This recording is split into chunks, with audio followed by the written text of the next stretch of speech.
everyone, today I've got your Interstellar movie review. Christopher Nolan directs a post-Batman movie where Matthew McConaughey goes into space to find a better future for the human race. As far as the story goes, right off the bat, and everybody is saying this, and I have to agree that it is just so incredible.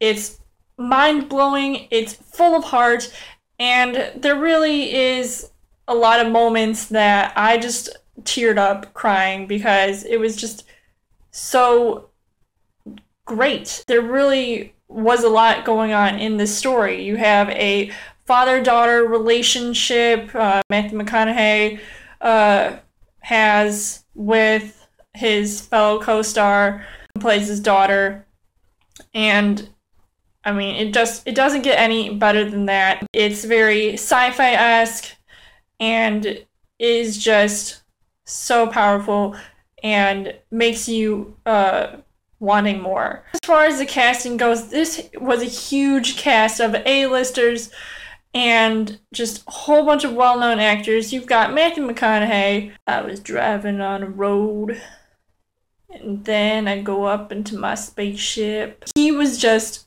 so incredible and perfect in this lead right after winning an Oscar for Dallas Buyers Club.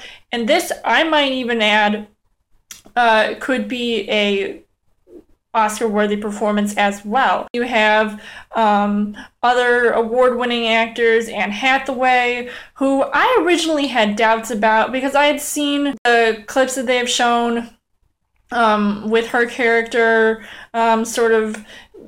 she's trying to be this like scientist person, and I don't know, it was just the way that she was talking sometimes. It kind of didn't make me feel like I should feel sorry for her. But then as I started watching the movie, I just really loved her character and enjoyed watching her on screen, and even seeing how emotional her character can go so far. And then you've got Michael Caine, who plays her father, who's who also had me in tears in this one scene as well. So I thought it was really perfect to see him in another Christopher Nolan movie. I mean, he's been in like 5 or 6 now. It's crazy, but it's awesome. And then you've got other award nominees. You've got Jessica Chastain in another role. And then you've got Casey Affleck and just a whole bunch of people, John Lithgow. It just gets crazy. And I'd really like to know who plays the voice of the AI machine I like to call Drill Sergeant Jarvis.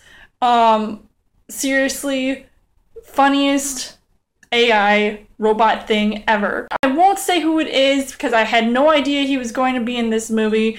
But there's another A-lister who makes a cameo appearance probably close to the end of the movie, and I was really blown away by his character because I really enjoyed his performance as well. So go see this movie, guys. I think you know what I'm going to be talking about. As far as the things that I liked about this movie, definitely the visuals were spot on. I just really got immersed into this movie and how there didn't seem to be... I had already watched a couple videos about this movie being made, some behind-the-scenes footage, and there was absolutely no green screen involved. It was mostly practical effects and set pieces just to create the overall look of outer space with the projections, and it was just absolutely perfect. I also found it to be, and obviously a lot of you will agree, very reminiscent to 2001: A Space Odyssey.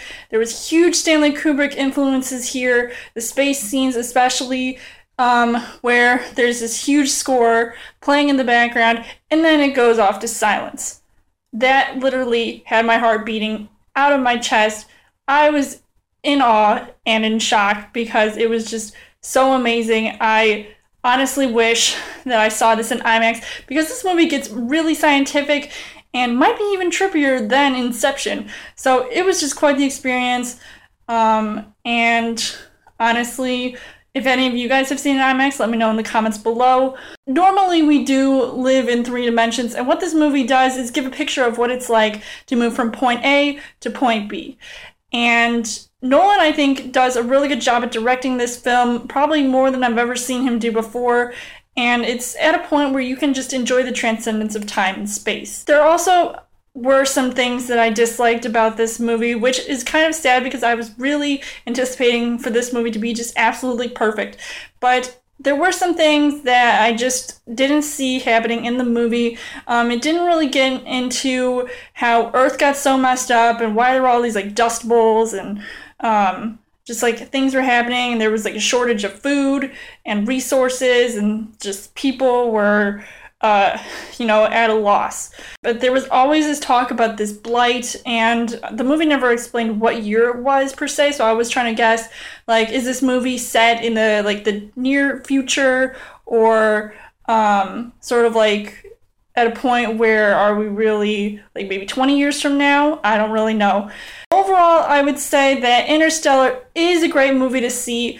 I was absolutely not disappointed, even though there was some things that I just did not like about this movie. But I would recommend checking this out. So yes, do you have to be a physics major to see this film? No. But to really understand the theories, you might have to see this more than once. So I would give this 4.5 hearts on the heart rate scale. Let me know in the comments what you guys think of Interstellar. Was it one of Christopher Nolan's best films?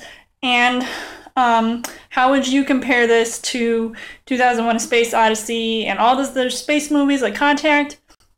Let me know. And as always, you guys can subscribe to my channel. I've got more movie reviews, movie updates. Come back every week for a Chill Thursday video. You guys can also like me on Facebook and follow me on Twitter. And I will see you guys later.